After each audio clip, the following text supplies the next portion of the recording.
Hey guys, we're here today in Valheim, going over what should be a complete guide to locks. Like many of my videos that have come before this, if you see anything that is incorrect or that I'm missing, please jump down in the comments and include it. That way we can get as much of the correct info together in one place as possible. Also, hop down in the comments and voice your opinion on what the plural of locks should be. A. Lox, B. Loxin, C. Loxi, or D. Other. Hopefully we can get enough votes on this to make this the official determination of what the plural of locks should be. Warning, this is not an official poll. Any and all results are likely to never be published or seen by the general population. Any belief that your opinion will alter or affect Valheim, any other game, or life may lead to you believing that your opinion matters. Side effects of this could include an unwarranted increase in self-worth, an annoyance at others talking over you, and storming out of internet conversations, knowing full well you were right and are taking the high road. Voter discretion advised. Alright, we're going to break down locks into the different categories that you might deal with them in the rough order each player will encounter them. Starting out with catching and taming locks. Unlike boars in Valheim, locks can hit incredibly hard, which can make catching them in a pen very difficult. On top of this, they live in the plains, which are infested with other dangerous creatures. Ideally, anytime you're going to try and catch a lox, I would recommend making a pen in a neighboring biome to try and drag the locks into. That way you don't have to deal with as many mosquitoes or feelings. Through some testing of my own, the two most effective methods I've come across in order to tame a lox are to either dig a pit and cover it with a false wooden floor, lure the lox on top of it, and allow his stomp attack to break the floor beneath him. This is best done with some sporadically placed walls in order for you to jump through and get off the platform and not be hit by the attack, but placed close enough to keep the lox from exiting those sides. The goal with this would be to jump off the platform every time he slams down or does one of his attacks, and jump directly back onto the platform so that he doesn't leave it, and within just a couple hits he should drop himself into the pit. At this point you can throw food in and tame him. The second method I would recommend is to try and free range tame them. You are able to throw down food, use troll armor with some high levels of sneaking, and stay hidden within the proximity of the lox, and they will in fact tame slowly over time. There is no doubt that you could make a pen for the lox and lure them in much like you do boars or wolves, but you would need to use some very sturdy building pieces, and this may not be worth the time and material investment, given that lox can hit very hard. Once you get a lox inside of a pen, they will eat cloudberries, flax, or barley. Each one of these foods will last 10 minutes both through the taming and the breeding process, and in that 10 minutes you will gain 33% of the progress towards taming, which means you will take 3 pieces of food to tame a lox, and this progress will be interrupted while consuming the food if you leave rendering distance from the lox. In order to breed lox, you will need 2 of them in the same pen. Much like boars and wolves, they will heart each other when they are ready to breed, and both will need to be fed in order to do this. Each piece of food will allow them to be happy for 10 minutes and give them the shot to breed. If you successfully get both lox to heart each other, you can get a baby born after 3 minutes. The lox do not seem to care what size of pen they are in, and you can get them pretty tightly compacted if you need. The most lox I've gotten in a given area is 4, which means the 2 lox you have in the pen can have 2 babies, and you will need to move those 2 babies out in order to get them to breed more. The estimated range I have in order to breed multiple sets of lox is 12 meters or more apart. Any closer than this and they had trouble producing or didn't produce at all, up to my testing limit, which was around 45 minutes or an hour. You may end up getting another baby after this point, but it would not be very efficient due to the time that it needs to be invested. Moving the lox 12 meters or more away will give you the highest efficiency when you're trying to breed. Once you have a few baby lox, they will take 1 hour and 40 minutes in order to grow into full-grown lox. The lox that you tame will have 1,000 hit points and 240 stamina points. If you have not already known with Hearth and Home, you can craft a lox saddle and equip it on them in order to make them into mounts.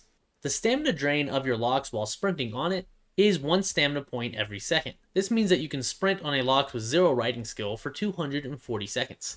As you progress with your riding skill and level up, you will become more efficient with your sprinting. Once you reach 100 riding skill, you will only consume 1 stamina every 2 seconds, doubling the efficiency of your stamina, allowing you to sprint on a lox for an incredible 480 seconds. Your riding skill also greatly affects the lox speed. The lox with 0 riding skill sprints at approximately 6.25 meters a second, which totals out to about 13.9 miles per hour. Your lox will get faster with the sprinting as you level up in your riding skill. Once you achieve 100 riding skill, you will notice your lox is much quicker, running at about 8.3 meters a second, which totals up to approximately 18.5 miles per hour. gaining an increase of 4.6 miles per hour of speed. Couple this speed increase with the stamina increase, and you will notice as you level up with your riding skill, you can use A Lox to cover much more distance. It is important to note that the walking speed of A Lox does not change based off your riding skill and will remain at 3.7 meters a second or 8.2 miles per hour. So in order to fully utilize your riding skill increase, you will need to sprint with the Lox as often as possible. Another thing we need to keep in mind with our Lox pets is what can trigger their frightened state or cause them to go into a state of fear.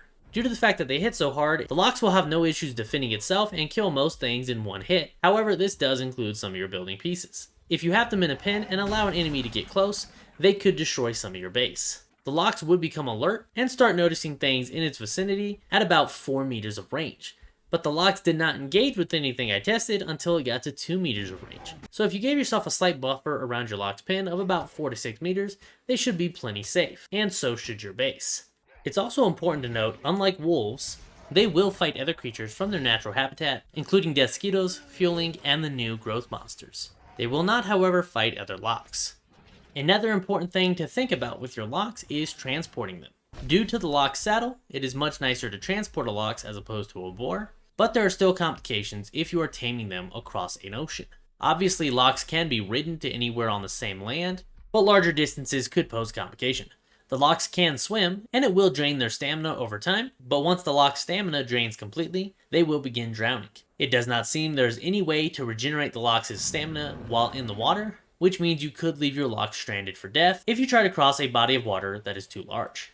It is possible to get the Lox on a boat, but you may have to build a ramp onto it. The Lox will sit in place fairly decently and can be transported with this system. The one thing to watch out for is being attacked by a sea serpent. Make sure that you keep plenty of speed on the boat and don't let the serpent get too close, as the Lox will jump off the boat in order to combat the serpent. In my experience, the Lox will destroy the serpent fairly quickly, but unfortunately be stranded in the middle of the ocean to drown. If you play multiplayer, try and make sure a player is sitting on the Lox while on the boat in order to prevent its natural urges to attack anything around it.